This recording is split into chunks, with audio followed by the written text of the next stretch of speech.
Welcome back. Welcome back. You know what it is. Once again, it's totally unbiased. I'm here today with my good friend Aiden. Aiden, how are we today? What's going on? I'm doing good, doing good. Awesome, awesome. All right, so this episode, obviously, you know, because you clicked the title, it's who wins, who loses. Who wins, who loses, week 9. Here we go. But before we start, of course, gotta shout out the socials. Follow us on Twitter at YT underscore unbiased and get us on Instagram and on TikTok at totally unbiased. Make sure you like the vid, sub to the channel, you know, the whole 9 yards. Do it all. Go, do it now. Okay, perfect. Give you a second. Okay, you did it. All right, perfect. All right, so here we go. Aiden's gonna start us off. He's gonna do Thursday night football all through the Sunday 1 o'clock games. We're gonna give you our picks, maybe a line or two about each thing. So Aiden, let's get it rolling. All right, so the first game, like you said, Thursday, we got the Jets going off against the Colts. This is an interesting one, being that the Jets' backup quarterback, Mike White, just went off in their last game, threw for over 400 yards, had 5 total touchdowns. He looked terrific. So, you can't expect that again this week. I think the Colts have been starting to gain some momentum. Nick, what do you think about this one? Yeah, the Jets were cute last week, but I'm gonna go with the Colts as well. They might have lost last week, but the Colts has had a really tough schedule so far. They're a much better team than what's on paper. Yeah, I agree with you. I think they're completely underrated by the media and the experts alike. But on to our first 1 o'clock game on Sunday, we've got the Falcons going against the Saints. This is a pretty interesting one too, because the Saints, they just lost Jameis Winston. They're going to be coming out with, I think, Trevor Siemian this week, and the Falcons, they're another team who started off pretty weak, and lately they've been gaining momentum, gathering up a few wins. So, but they're down Calvin Ridley. He's been, having some off the field situations that he's dealing with. It's an interesting game. They're down a few guys. Who do you think is going to come out with the win in this one? I think the Saints are going to come out with a win, and it's that's if Taysom Hill plays. If Taysom Hill plays, I don't even if he doesn't start, I'm sure he'll get snaps to quarterback. If Taysom Hill plays, they will win. If Taysom Hill doesn't play, they will lose. Simply put, I don't think Simeon obviously can do it. He hasn't been able to do it at the NFL level, so um, yeah, not feeling that way. Unfortunate news for the Saints. Michael Thomas had another setback. He's out for the rest of the season, so that's almost 2 full years with no Michael Thomas. You got to wonder how messy that contract extension looks. But give me the Saints. Yeah, absolutely. I have to agree with you there. I think the Saints, the record speaks for itself. They're 5-2, and I think that they come out with the win this week. But for the next game, we got the Broncos going against the Cowboys. I'm pretty sure Dak Prescott is expected to be back this week. That's what Jerry Jones said. And the Cowboys have been rolling. It seems like every week they get better, and even with their backup QB, they looked pretty good against the Vikings. So. I'm rolling with the Cowboys in a pretty easy choice here, and I think they win by at least 14.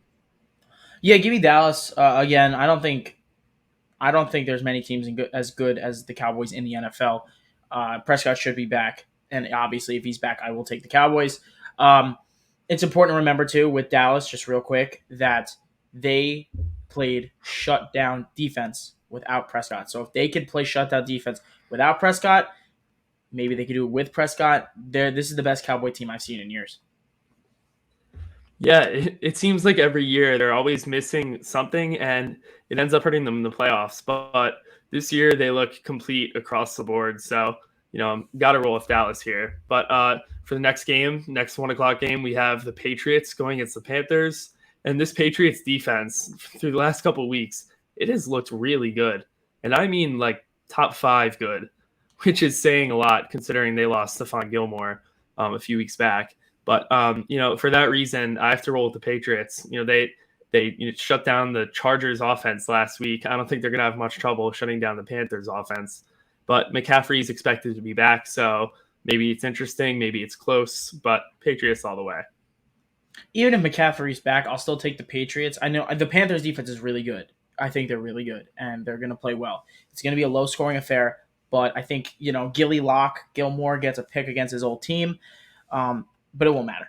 It won't matter. I think Carolina wins this game. I think they win it. Or I'm sorry. I think New England wins this game. I don't think Carolina can do enough offensively, even if McCaffrey's active. You know what Bill Belichick does best. He takes your best weapon out of the game, and that's what he will do with Christian McCaffrey if he plays. And if not, he's taking out DJ Moore, and it's going to be even worse for the Panthers. Right. No, I completely agree with you. But for the next game of the week, we have the Vikings going against the Ravens. The Vikings had a really disappointing loss against Dallas this week. Without Dak Prescott, they seemed like a shoo-in to win this game, and they lost. So now they're facing another very high-powered offense with Lamar Jackson, and the Ravens have just been picking up steam every single week. So I'm rolling with the Ravens here. I think actually it's going to be close. I think that the Vikings bounce back a little bit this week, and they make it a close game, but Lamar Jackson's going to do Lamar Jackson things, and he's going to come out with the win. I think what we've seen so far this year is the Ravens' secondary struggle against high volume passing, and I think they will struggle again. The Ravens historically don't lose after bye weeks. I will take the Ravens, but don't be shocked here if the Vikings win this game. I think they're a little angry about last week. Listen, if you look at the Vikings schedule this year, every one of their losses have been by one possession. They lost by a field goal in overtime, week 1. Week 2, they missed a field goal, right? They lost to the Browns by 7. And now last week they lost to the Cowboys in a fashion they really shouldn't have, right? They shouldn't have lost to the Dallas Cowboys, the backup quarterback, but Dallas is that good of a team. The Vikings are shockingly a good team, but let's not forget they do have those late moment chokes. So I'm going to go with the Ravens, but just keep the Vikings in mind because this might be a very high, very fun, and scoring affair. Yeah, I agree with you. I think it's probably going to be a high-scoring affair, and I think it's going to be close. But for the next game of the week, the Browns are going against the Bengals. The Bengals this past week, they got destroyed by the freaking New York Jets. So now you got to look in the mirror when you're the Bengals, and you have to say, okay, we need to lock in. And they have a very high-end opponent this week with the Cleveland Browns. And even though they're hurt. Baker Mayfield is dealing with that torn labrum, and they're dealing with drama with OBJ. I still think that the Browns are just going to run all over this team this week, and I think they're going to kind of humble the Bengals a little more, even though they were pretty humbled by the Jets. And it's a tough call because the Bengals offense has been really hot. They have looked like a great team this year, but I think they're going to slip this week, and I think they're going to lose. Give me the Bengals. They're pissed. I mean, they shouldn't have lost this week. They're pissed they lost last week. They got punched in the mouth.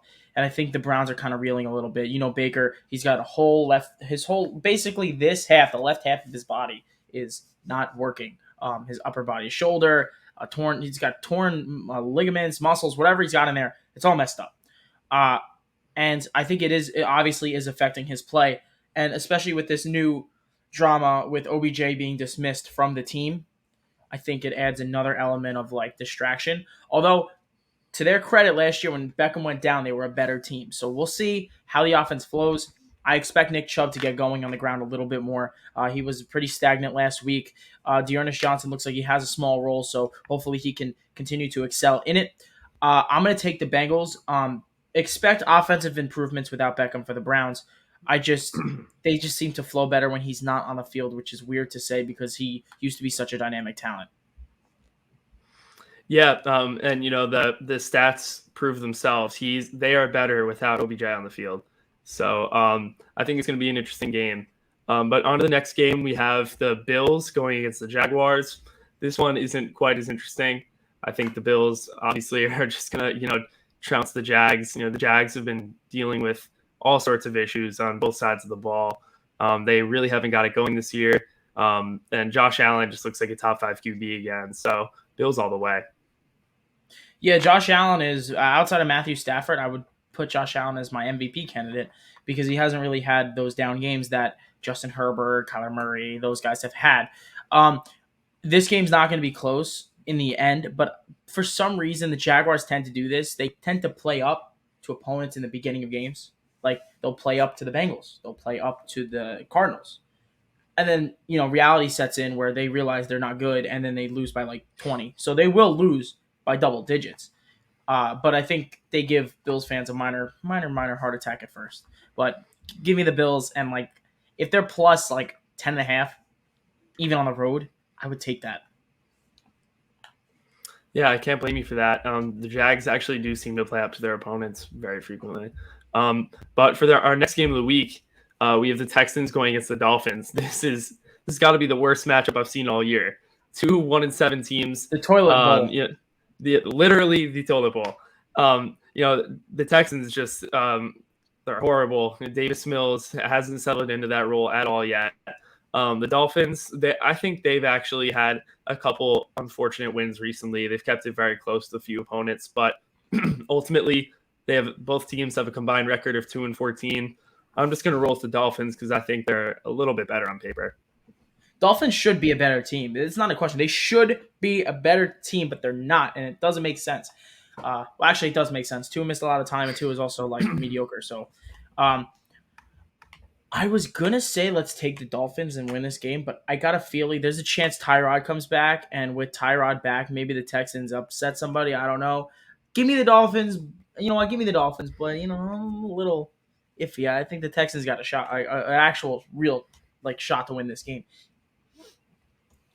Yeah, a few weeks back, the Texans had that shootout with the Patriots, so you never really know who they're going to play up to and how things are going to end up with that team. So it's really a toss-up. I think in the end, it's a coin flip. But on to our next 1 o'clock game, we have the Raiders playing against the Giants. This one, it's pretty interesting. The Raiders, they just lost Henry Ruggs due to that unfortunate incident. And, the team's kind of reeling from a few different things that have happened lately, like losing John Gruden as well. Give me the Raiders in this game. I think it's going to be close.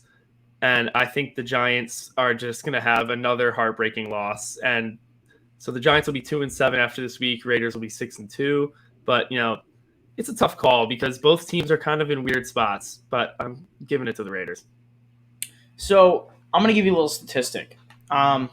There's every game there's swing plays. And the Giants have almost more swing plays than most teams in the NFL. If the Giants converted on these 3 to 4 plays, they'd be 5-3 or 6-2, but they're 2-6 because they don't know how to win. Now, onto the Raiders, a lot's happened this year. I mean, John Gruden was fired. Henry Ruggs does this horrid thing that we never want to see ever again from anybody. Really, really sad. I think there's a lot that's happened, and they're coming off a bye week, and now they should be rested and ready, but they're reeling because of what just happened. So, there's an equal chance of the Raiders laying an egg because this is only the second game with the new head coach. There's an equal chance of the Raiders laying an egg or punching the Giants in the mouth.